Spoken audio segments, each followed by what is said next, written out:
Hello students, welcome to my channel. My name is Vinita और आज हम कर रहे हैं क्लास 8 एनसीईआरटी का चैप्टर नंबर 12 जिसका नाम है एक्सपोनेंट्स एंड पावर्स। तो हम आज इसका कवर करेंगे इंट्रोडक्शन वीडियो। तो अगर आपको इसकी एक्सरसाइज वीडियो देखनी है तो मेरे चैनल को सब्सक्राइब, शेयर और लाइक ज़रूर कीजिएगा।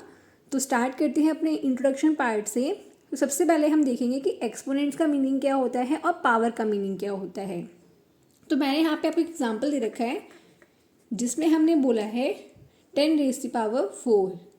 अब आप बोलोगे मैम हम तो इसको 10⁻⁴ भी पढ़ते हैं, तो क्या ये सही है? तो हम इसको क्लियर करते हैं, लेकिन उससे पहले आप लोगों को पढ़ना पड़ेगा कि ये एक्सपोनेंट्स क्या होते हैं और पावर्स क्या होती हैं। पहले इसका आप डिफरेंस समझिए, फिर आपको ऑटोमेटिकली पता चल जाएगा कि आप जो लोग बोलते हैं कि 4⁻3, 2⁻4 क्या ये सही होता है। तो हम देखते हैं एक्सपोनेंट से। तो बेसिकली हमारे पास में इस तरह के क्वेश्चंस आपको देखने को मिलते हैं। कुछ की पावर माइनस में भी होती है, प्लस में भी होती है, आपको फ्रैक्शंस में भी पावर्स देखने को मिलती हैं। बट हम यहाँ से स्टार्ट करेंगे बेसिक कॉन्सेप्ट से 10 और यहाँ पे लिखा है आपका 4।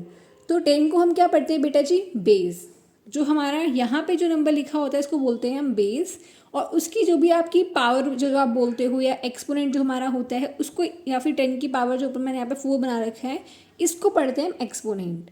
तो बेसिकली 10 का ऊपर जो मैंने 4 बना रखा है इसको बोलेंगे एक्सपोनेंट। 10 का जो पावर लगा रखी है यहाँ पे 4, उसको पावर नहीं बोलेंगे, इसको बोलेंगे कि एक्सपोनेंट है यहाँ पे 4। तो मैम पावर क्या होगी? तो बेटा जी जब हम बेस प्लस एक्सपोनेंट को एक साथ में रख के पढ़ते हैं उसे बोलते हैं पावर। तो ये जो पूरा आप लोगों का कॉन्सेप्ट है इसको आप पढ़ते हैं पावर,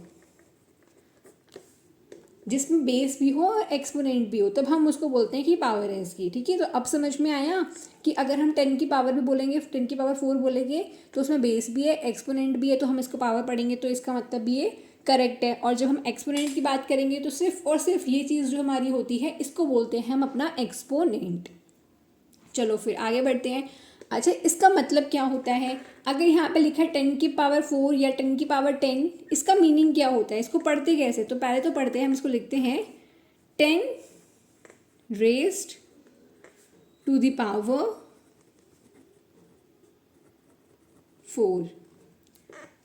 इसको पढ़ते हैं हम लोग 10⁻⁴।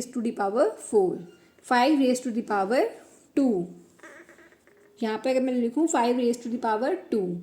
अच्छा मैम इनका मतलब क्या होता है? तो एक्सप्लेन कर देते हैं बेटा। अगर यहाँ पे आपको लिखा है कि 5 और 2, इसका मतलब जो आपका 5 है वो 2 टाइम्स आपका मल्टीप्लाई हो रहा है, तो 5 5 आपका कितना हो गया? 25। ठीक है, ऐसे यहाँ पर आपका 10 4 टाइम्स मल्टीप्लाई होगा, तो आप 10 को यहाँ पर कितने टाइम्स मल्टीप्लाई करेंगे? 4 टाइम्स मल्टीप्लाई करेंगे। फिर जो भी आपका इसका आंसर होगा वो इसके इक्वल टू में आ जाएगा। क्लियर है? तो इस तरह से आप इनको सॉल्व कर लेते हैं। तो इस तरह से आपका ये बेसिक कॉन्सेप्ट यहाँ पे क्लियर होता है। अब अगर मैं आपको बोलती हूँ कि यहाँ पर मैंने लिखा है 6⁻³ या फिर 10⁻⁻3, तब हम इसे कैसे सॉल्व करेंगे? तो बेटा जी सिंपल होता है, पहले हमें इसे क्या करना होता है? प्लस की फॉर्म में लाना होता है। तो प्लस की फॉर्म में लाने के लिए हमें इस चीज़ को फ्रैक्शन में बनाना होता है, लाइक 1/10⁻3। अगर आप इसे फ्रैक्शन में लिख देंगे तो ये नंबर आपका किस में हो जाता है? प्लस में हो जाता है, क्योंकि ये देखो यहाँ पे आपका माइनस में है ना, तो अब इसके नीचे यहाँ पे 1 लगाया हुआ है। अगर हम इसका रेसिप्रोकल कर देंगे तो ऑटोमेटिकली क्या हो जाएगा? ये पावर जो होती है आपकी प्लस की फॉर्म में आ जाती हैं। अब इसको लिखने का तरीका क्या होता है? इसका भी आपका एक फॉर्मूला होता है, a - m = a/m। क्लियर? तो ये था आपका पहला और बेसिक कॉन्सेप्ट। अब हम देखते हैं इसके अंदर एक्सपोनेंट एंड पावर्स में कुछ इनके लॉज होते हैं। तो लॉज में हम सबसे पहला लॉ पढ़ेंगे अपना law number 1, law of exponents, जिसमें हम देखेंगे अपना फर्स्ट लॉ, जिसमें होता है am इंटू में an = am+n। इसका मतलब ये है, अगर कोई नंबर यहाँ पे 3⁻2 है, इंटू में 3⁻2 है, तो ये क्या हो जाएगा?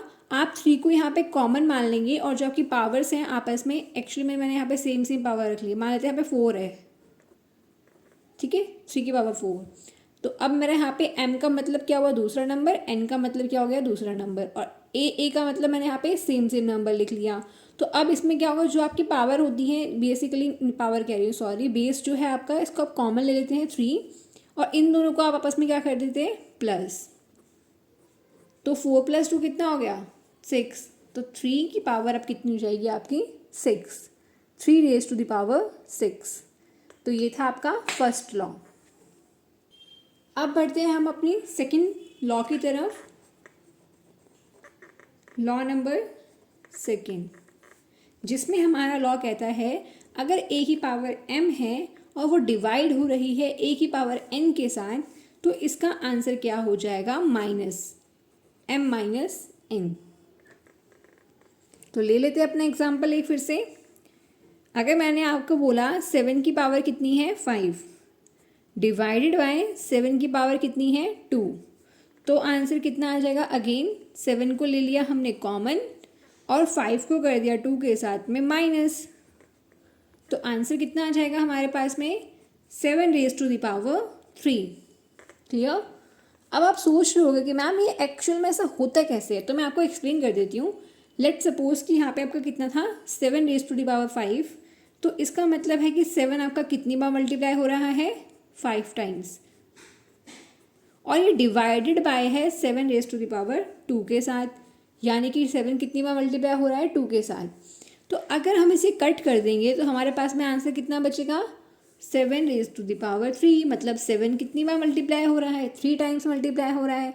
तो क्या ये चीज़ करेक्ट है, तो बिल्कुल करेक्ट है। ऐसे आपको और भी एग्जाम्पल्स देखने को मिलेंगे बुक्स के अंदर। तो आई होप आपको एक चीज़ क्लियर हो रही होगी। अगर किसी को भी कोई भी डाउट हो रिगार्डिंग दिस टॉपिक तो प्लीज़ मुझे कमेंट पे मेंशन कर दीजिएगा। नेक्स्ट, अब हम करते हैं लॉ नंबर 3। देखा बेटा कितना आसान है हमारा ये एक्सपोनेंट पावर, और आप लोग फालतू में टेंशन लेते रहते हो। तो अब हमारा थर्ड लॉ कहता है a की पावर m और ब्रैकेट में n is equals to a m into में n।